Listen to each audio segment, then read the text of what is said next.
ኦሪት ዘጸአት ምዕራፍ 4 ሙሴ ድማ እንሆ ንሳቶም እግዚአብሔር አይተራእየካን ክብሉን የሙሞ አይአምኑንን ቃሌውን አይሰምዑን የሚሉ መለሰ።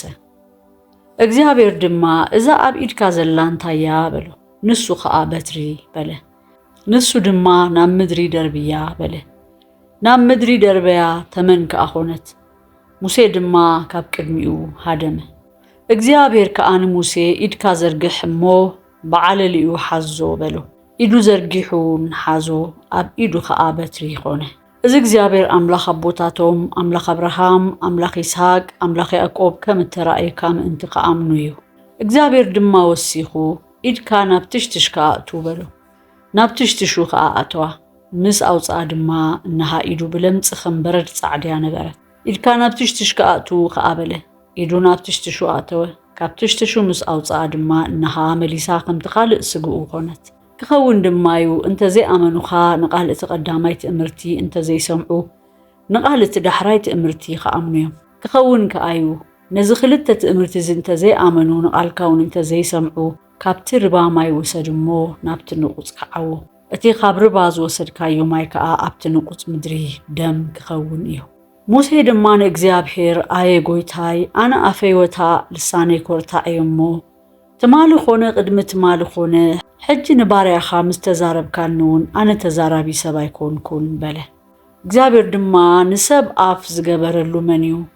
ወይ ዓባስ ወይ ጸማም ወይ ዝርኢ ወይ ዕውር ዝገበሮ ኸመን እዩ? ኣነ እግዚአብሔር ኣይኮንኩን? ሕጂ ኸኣ ኪድ ኣነ ምስ ኣፍካ ኾይነ እቲ ትዛረቦ ክምህረካ እየ በሎ። ንሱ ግና በጃኻ ጎይታይ በቲ ትልእኮ ደኣ ለኣኽ በሎ። ሽዑ ኹራ እግዚአብሔር ብሙሴ ነደደ በሎ ኸኣ ኣሮን ሓውኻ እቲ ሌዋዊ ዶ የሎን? ንሱ ጽቡቕ ተዛራቢ ምዃኑ ፈልጥ ኣለኹ። እንሆ ኸኣ ንሱ ክቕበለካ ይወፅእ ኣሎ፣ ምስ ረኣየካ ድማ ብልቡ ክሕጎስ እዩ። ንስኻ ንዕኡ ክትዛረቦ ኢኻ፣ እቲ ቃላት ድማ ኣብ ኣፉ ኣንብር።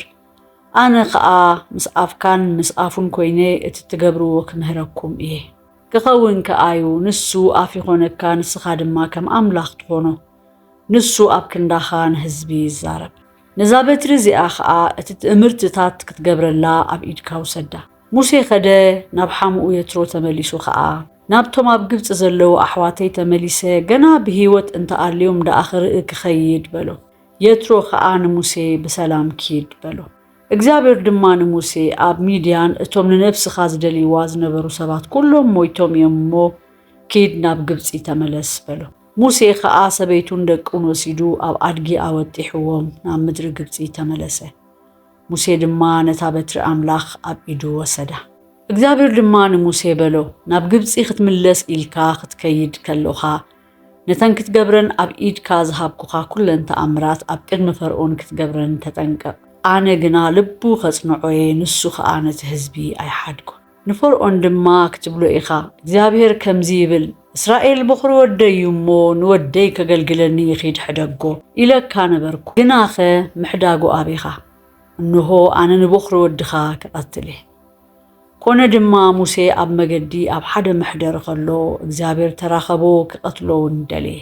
ሽዑ ፂጶራ ጽልጽለ ወሲዳ ዕልቦ ወዳ ገዘረት ናብ ኣእጋሩ ደርብያቶ ኸኣ ንስኻ ንዓይ ናይ ደም መርዓዊ ኢኻ በለቶ። ካብኡ ኸኣ ኣልገሰ። ሽዑ ድማ ብምኽንያት ግዝረት ናይ ደም መርዓዊ ኢኻ በለት። እግዚአብሔር ከኣ ንኣሮን ኪድ ንሙሴ ኣብ በረኻ ተቐበሎ በሎ።